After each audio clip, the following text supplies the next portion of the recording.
xaflad ballaaran oo lagu soo dhaweynayay wasiirkii hore ee wasaaradda waxbarashada ee dawladii kacaanka Dr. Aadan Maxamed Cali ayaa waxaa lagu qabtay magaalada Helsinki ee wadanka Finland sida uu warkan inoogu soo diray wariyaha Aalab inooga soo warama halkaasi Maxamed Bashiir aw Maxamed.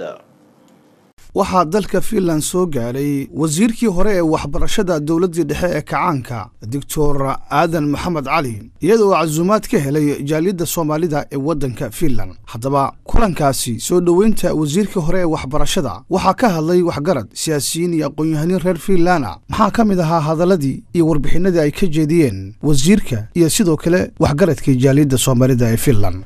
waxaa runtii farxad weyn oo ah hadaynu nahay reer Finland guud ahaan in maanta uu marti xarunta noogu yahay Dr. Aadan Maxamed Cali oo runtii aad wada garanaysaan kaalintii uu ku lahaa waxbarashada iyo heerkii uu soo gaarsiiyay xilliyadii uu joogay. waxaa haddii aan nahay bulshada ama jaaliyadda Finland ee Soomaaliyeed u ah maanta sharaf in ay meeshan ku soo dhaweeyaan nin kamid ah tiirarka Soomaaliyeed oo dalka Soomaali wax weyn ka qabtay oo ka galay. marka aan warka leeyahay waxaan hubo oo aan soo taabtay waa waxaan idin sheegay kulli aadan shaqadii uu soo qabtay oo wasaaradii waxbarashada waxaan aaminsanahay waxbarasho hadii waa waxa dal ugu qaalisan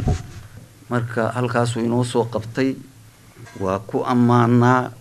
waxaynu la soconaa inuu wax badan oo fiican ka soo sameeyay. waxaan rabaa inaan muxuu ahaa arrimihii uu ka hadlay waxyaabo yar ka taabto ana marka waxaan rabaa inaan ku daro ahmiyadda uu qofka bani aadamka uu u leeyahay waxbarashada sababta muxuu ahaa jiritaanka qofka wuxuu ku xiran yahay sidoo uu barto. intaas oo dhan waxay muujinaysaa tiirarkii adkaa iyo halbowlihii bulshada Soomaaliyeed iyo noloshii bulshada Soomaaliyeed iyo mustaqbalka iyo hagaajinteedii meelihii ugu muhiimsanaa inaad gacanta ku haysay dadaalkeedina uu miro dhalay ayna muuqdaan dadkan ku hor fadhiya maantana qaybo fara badan oo ka mid ah ay ku soo aflaxeen dadaalkii iyo juhdigii iyo soo jeedkii aad bixisay. la qaadanay Soomaaliya diwajisiin loo safro waa arrin aad u fiican qof kasta oo Soomaali ku fakarayo wayga loo marayo iyo sida la yeelayo intaba waa arrin kale laakiin aad iyo aadaan soo dhaweynaynaa waxaan rajaynaynaa inaad la timaado insha Allah istiraatiijigii maaragtay aad u mari lahayd barnaamijkaas. anuu 60kii baan macallin noqday 1 July 66 ururka macallimiinta ku biiray 77diina gudoomiyaha ururka shaqaalaha macallimiinta noqday ra'iiskeeda 71dii waxaa la magacaabay gudoomiyaha waxbarashada gobolka Banaadir oo ka kooban Aadan Yabaal ilaa Baraawe intii ka damaysay public service qaranka Soomaaliyeed baan u shaqeynayay waad garan kartaa intaas oo sano taas waxay ahayd waxaan idin sameynayay waxa weeye inaan idin brief gareeyo wax yar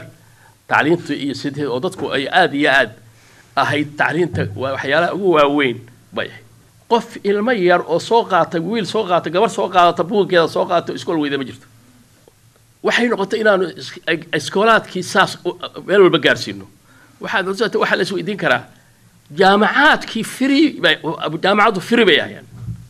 ardadana pocket money waan siin jiray waxa weeye waa wadaninimo waa qarannimo waa xilkasnimo bay ahayd iyo dhaqaalaha dalka oo gacanta lagu hayay markuu ilaahay leeyahay al-insaanku khaliifatun fil ardi leeyahay wuxuu inoo xil saaray ilaahay inaynu mantiqada aan deganahay inaynu khaliif ka noqono inaynu maamulo inaynu burburino inaynu kuma talagelin mar hadduu tamkiin ina siiyey deganaashihiina siiyey owners ina ka dhigay inaynu Soomaali nahay oo mantiqada deganahay inaynu camiro oo ku faano oo sheegano oo wadna ilaahay inoo ku talgalay. waa markii ugu horreysay wasiirka waxbarashada dowladdii hore ee kacaanka doctor aadan maxamed cali uu soo gaaro waddanka Finland iyadoo ay si wanaagsan uga qayb qaateen dhammaan jaaliyadda reer Finland soo dhoweynta wasiirka Maxamed Bashiir oo Maxamed telefishinka caalamiga ee Somali Journal Helsinki Finland.